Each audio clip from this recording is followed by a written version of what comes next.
স্বাগত গ্লোবাল টাইমে। বিশ্বের নানা প্রান্তের খবর নিয়ে আপনাদের সাথে আছি আমি সোহাগ বক্স। এবার বিস্তারিত। প্রধানমন্ত্রীর পর পদত্যাগ করেছেন নেপালের প্রেসিডেন্ট রামচন্দ্র পৌডেলো, যা দেশটিকে ঠেলে দিয়েছে চরম সাংবিধানিক সংকটের দিকে। পরিস্থিতি নিয়ন্ত্রণে সেনাবাহিনী হস্তক্ষেপ করলেও পুরো ব্যবস্থা বদলের দাবিতে অনড় জেনজি আন্দোলনকারীরা। দেশটিতে চলমান এই সংকট নিয়ে গভীর উদ্বেগ প্রকাশ করে সহিংসতা বন্ধে আলোচনার আহ্বান জানিয়েছে জাতিসংঘ। প্রধানমন্ত্রী কেপি শর্মা ওলির পর প্রেসিডেন্ট রামচন্দ্র পৌডেলো পদত্যাগ করায় তৈরি হয়েছে তীব্র রাজনৈতিক ও সাংবিধানিক শূন্যতা। এমন পরিস্থিতিতে দেশের শৃঙ্খলা ফেরানোর দায়িত্ব নিয়েছে সেনাবাহিনী। শান্তিপূর্ণ সংলাপের মাধ্যমে সমাধান খোঁজার আহ্বান জানিয়েছেন সেনাপ্রধান জেনারেল অশোক রাজ সিকদেল। এখন শুধু সরকার নয়, পুরো ব্যবস্থার পরিবর্তন চায় তরুণরা। অনেকের মুখে প্রধানমন্ত্রী হিসেবে উঠে আসছে কাঠমান্ডুর মেয়র বালেন্দ্র শাহের নাম। কারফিউ উপেক্ষা করে চলা সহিংস বিক্ষোভে প্রাণহানি হয়েছে বহু মানুষের। সাবেক প্রধানমন্ত্রীর বাড়িসহ পুড়ছে অসংখ্য স্থাপনা। গভীর উদ্বেগ জানিয়ে অবিলম্বে সহিংসতা বন্ধ ও আলোচনার আহ্বান জানিয়েছে জাতিসংঘ। প্রতিবেশী ভারতও সীমান্তে সতর্কতা জারি করে নিবিড়ভাবে পর্যবেক্ষণ করছে পরিস্থিতি। নিবিড় আমিন, নিউজ 24। নেপালের রাজনৈতিক নেতৃত্বে নতুন মুখ দেখতে চাইছেন জেনজিরা। কঠোর দুর্নীতি আর দীর্ঘদিনের ব্যর্থ রাজনীতির বিরুদ্ধে প্রতিবাদ জানিয়ে তারা সমর্থন দিচ্ছে কাঠমান্ডুর মেয়র বালেন্দ্র শাহকে, যিনি রাজনীতিতে আসার আগে ছিলেন র্যাপার এবং ইঞ্জিনিয়ার। গণমাধ্যমের তথ্য বলছে নেপালের পরবর্তী প্রধানমন্ত্রী হিসেবে জেনজিদের প্রথম পছন্দ বালেন্দ্র। বিক্ষোভের মুখে কেপি শর্মা ওলি পদত্যাগের পর প্রধানমন্ত্রীর খোঁজে নেপাল। এর মধ্যে রাজধানী কাঠমান্ডুর মেয়র বালেন্দ্র শাহকে পরবর্তী প্রধানমন্ত্রী হিসেবে দায়িত্ব দিতে দাবি জানাচ্ছে বিক্ষোভের নেতৃত্ব দেওয়া জেনজি। এর মধ্যে কট্টর দুর্নীতি আর দীর্ঘদিনের ব্যর্থ রাজনীতির বিরুদ্ধে প্রতিবাদ জানিয়ে জেনজিরা সমর্থন দিচ্ছে কাঠমান্ডুর মেয়র বালেন্দ্র শাহকে। বালেন্দ্র শাহ বালেনের জন্ম 1990 সালে কাঠমান্ডুতে। সিভিল ইঞ্জিনিয়ারিং নিয়ে পড়াশোনা করেন এবং পরবর্তীতে ভারতের বিশ্ব সারায়া টেকনোলজিক্যাল ইউনিভার্সিটি থেকে ডিগ্রি লাভ করেন। 2022 সালে স্বতন্ত্র প্রার্থী হিসেবে কাঠমান্ডুর মেয়র পদের নির্বাচনে প্রতিদ্বন্দ্বিতা করেন এবং বড় দলগুলোর প্রার্থীদের পরাজিত করে 61,000-এর বেশি ভোটে জয়ী হন। আফরিন মৌ, নিউজ 24। জেনজিদের তীব্র আন্দোলনের মুখে পদত্যাগ করে দেশ ছেড়ে পালিয়েছেন নেপালের প্রধানমন্ত্রী কেপি শর্মা ওলি। নাস্তানাবুদ হচ্ছে তার সরকারের মন্ত্রী এমপিরাও। তবে দেশটির এমন রাজনৈতিক সংকটের জন্য বিদেশি ষড়যন্ত্রকে দায়ী করেছেন অনেক বিশ্লেষক। তারা বলছেন চীনপন্থী সরকারকে উৎখাতে জেনজিদের বিক্ষোভকে উস্কে দিয়েছে যুক্তরাষ্ট্র, আর এর নেপথ্যে কলকাঠি নেড়েছে ভারতও। সোমবার হঠাৎই যেন জেনজিদের তীব্র বিক্ষোভে কেঁপে ওঠে হিমালয়ের কন্যা নেপাল। আর মঙ্গলবারের মধ্যেই সে কম্পনে ধূলিসাৎ হয়ে যায় ক্ষমতাসীন কেপি শর্মা ওলির সরকার। শুধু তাই নয়, প্রাণে বাঁচতে সেনাবাহিনীর সহায়তায় হেলিকপ্টারে করে পালিয়ে যান। গুঞ্জন উঠেছে কেপি শর্মা ওলি দুবাইয়ে আশ্রয় নিয়েছেন। শুধু ওলি নয়, তার মন্ত্রী এমপিদের চরম লাঞ্ছিত করেছে ক্ষুব্ধ জনতা। গেল সপ্তাহে ওলি সরকার ফেসবুক, হোয়াটসঅ্যাপ, ইনস্টাগ্রাম, ইউটিউব সহ 26টি সোশ্যাল মিডিয়া প্ল্যাটফর্ম বন্ধ করে দেয়। প্রতিবাদে গর্জে ওঠে যুব সমাজ। যদিও জেনজিরা বলছেন তাদের মূল দাবি ছিল জবাবদিহিতা, সুশাসন এবং সংস্কার। তবে চর্চিত হচ্ছে ওলি সরকারের পতন নিশ্চিতে জেনজিদের প্রতিবাদ বা ক্ষোভকে উস্কে দিতে যুক্তরাষ্ট্র ও ভারতের মতো দেশ কলকাঠি নেড়েছে। কেননা কেপি শর্মা ওলি চীনপন্থী হিসেবেই বেশি পরিচিত ছিলেন। প্রধানমন্ত্রী হিসেবে তার বিভিন্ন পদক্ষেপ ও সিদ্ধান্ত এই ধারণাকে বারংবার স্পষ্ট করেছে। সর্বশেষ চীনে অনুষ্ঠিত এসসিও সম্মেলনে ওলির উপস্থিতি সেই বার্তাই দিয়েছে। আমি মনে করি নেপালে মার্কিন প্রভাবিত বিপ্লব ঘটেছে। বিশ্বের অনেক জায়গায় একই ধরনের ঘটনা দেখা গেছে। লক্ষ্য একটাই, চীন ঘেঁষা সরকার সরিয়ে নেপালে মার্কিনপন্থী সরকার বসানো। নেপালের এমন রাজনৈতিক অস্থিরতার মূলে যুক্তরাষ্ট্র ছাড়াও ভারতের ইন্ধন আছে বলেও শোনা যাচ্ছে।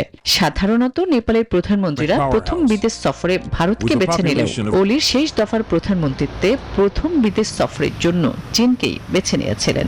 যদিও নেপালে চলমান রাজনৈতিক অস্থিরতায় উদ্বেগ জানিয়ে সংকট সমাধানে আলোচনার আহ্বান জানিয়েছে মোদী সরকার।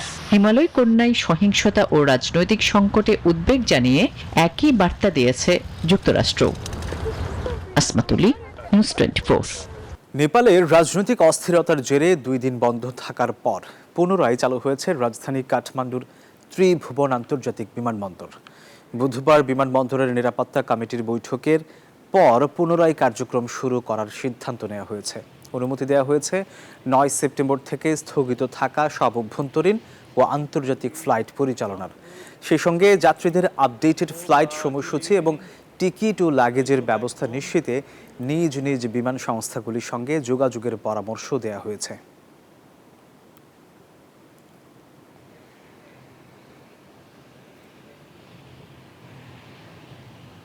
কাতারে হামাস নেতাদের লক্ষ্য করে ইসরায়েলি হামলার ঘটনায় বিশ্বজুড়ে নিন্দার ঝড় উঠেছে। নাখোশ ডোনাল্ড ট্রাম্পও, তবে বিষয়টি আগেই কাতারকে সতর্ক করা হয়েছিল বলে দাবি করেন তিনি। অবশ্য যুক্তরাষ্ট্রের দাবি প্রত্যাখ্যান করেছে কাতার। তাদের অভিযোগ, দোহায় হামলার ঘটনা বিশ্বাসঘাতকতার শামিল। আর ইসরায়েলি গণমাধ্যম বলছে এই হামলার সবুজ সংকেত দিয়েছেন ট্রাম্প। এদিকে হামলায় হামাসের হাইকমান্ড অক্ষত থাকলেও তাদের 5 সদস্য নিহত হয়েছেন।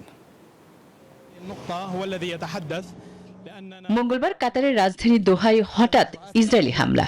লক্ষ্যবস্তু ফিলিস্তিনের স্বাধীনতাকামী সংগঠন হামাসের শীর্ষ নেতৃবৃন্দ। এতে হামাসের হাইকমান্ড অক্ষত থাকলেও সংগঠনটির কয়েকজন সদস্য নিহত হয়েছেন, যার মধ্যে হামাসের নির্বাসিত গাজা প্রধান এবং শীর্ষ আলোচক খলিল আল হাইয়ার ছেলেও রয়েছেন। দোহায় শান্তি আলোচনায় যোগ দেয়া হামাস নেতাদের লক্ষ্য করে এমন নেক্কারজনক হামলার নিন্দা জানিয়েছেন বিশ্ব নেতারা। বিরক্ত ডোনাল্ড ট্রাম্পও। এটিকে নেতানিয়াহুর একক সিদ্ধান্ত বলে জানান তিনি। সেই সঙ্গে হামলার আগে কাতারকে এই ইস্যুতে সতর্ক করা হয়েছে বলে দাবি করেন ট্রাম্প।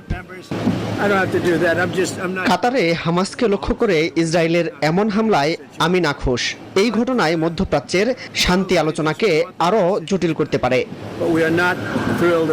এদিকে দোহায় হামলার ঘটনাকে বিশ্বাসঘাতকতা বলে আখ্যা দিয়েছে কাতার। নাকচ করেছে ট্রাম্পের সতর্ক বার্তার দাবিও। সাফ জানিয়েছে কাতারের মধ্যস্থতার ভূমিকাকে কোনো কিছুই বাধাগ্রস্ত করতে পারবে না।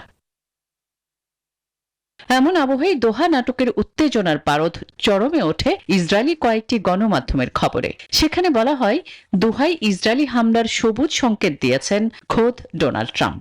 যদিও হোয়াইট হাউস বলছে দোহার ঘটনার মার্কিন কোনো স্বার্থই জড়িত নয়। গাজায় ইসরায়েলি হামলা বন্ধের লক্ষ্যে যুক্তরাষ্ট্রের সমর্থনে যুদ্ধবিরতি আলোচনায় প্রধান মধ্যস্থতাকারী হিসেবে কাজ করে আসছে কাতার। আসমাতুলি, নিউজ 24। পূর্ব ইউক্রেনের দোনেস্ক অঞ্চলের ইউরোভা গ্রামে ভয়াবহ রুশ বিমান হামলায় অন্তত 24 জন বেসামরিক নাগরিক নিহত হয়েছেন। আহত হয়েছেন আরও 19 জন। স্থানীয় প্রশাসন জানিয়েছে, মঙ্গলবার পেনশন নিতে জড়ো হওয়া বয়স্ক ব্যক্তিদের উপর হামলাটি চালানো হয়। ফ্রন্ট লাইনের কাছে অবস্থিত গ্রামটিতে এই হামলায় হতাহতের সংখ্যা আরও বাড়তে পারে বলে আশঙ্কা করা হচ্ছে। আর অন্যদিকে চলতি সপ্তাহে বা আগামী সপ্তাহের শুরুতে রুশ প্রেসিডেন্ট ভ্লাদিমির পুতিনের সঙ্গে টেলিফোনে আলোচনা করবেন বলে মঙ্গলবার জানিয়েছেন মার্কিন প্রেসিডেন্ট ডোনাল্ড ট্রাম্প।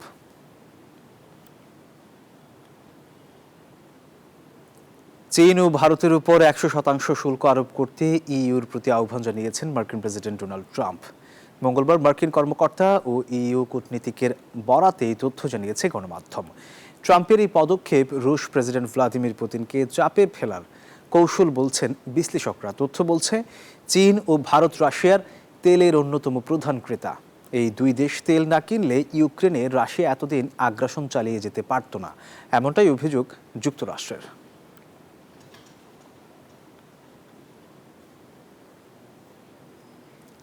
আকাশসীমা লঙ্ঘন করায় রুশ ড্রোনগুলি গুলি করে ভূপাতিত করেছে পোল্যান্ড। গণমাধ্যম জানায়, বুধবার ইউক্রেনে হামলা চালানোর সময় রুশ ড্রোন পোল্যান্ডের আকাশসীমায় প্রবেশ করে। এর মধ্যে 4টি ভূপাতিত করা হয়। ইউক্রেন যুদ্ধ শুরুর পর প্রথমবার ন্যাটোর সদস্য দেশ পোল্যান্ডের আকাশসীমায় রুশ ড্রোন প্রবেশের ঘটনা ঘটেছে। এরই মধ্যে নিরাপত্তাজনিত কারণে 4টি বিমানবন্দর বন্ধ ঘোষণা করেছে দেশটি। সেই সঙ্গে একে আগ্রাসনমূলক কর্মকাণ্ড আখ্যা দিয়েছে পোল্যান্ডের সেনাবাহিনী। এদিকে রাশিয়া ইচ্ছাকৃতভাবে পোল্যান্ডে ড্রোন হামলা চালিয়েছে বলে দাবি করেছেন ইউক্রেনের প্রেসিডেন্ট জেলেনস্কি।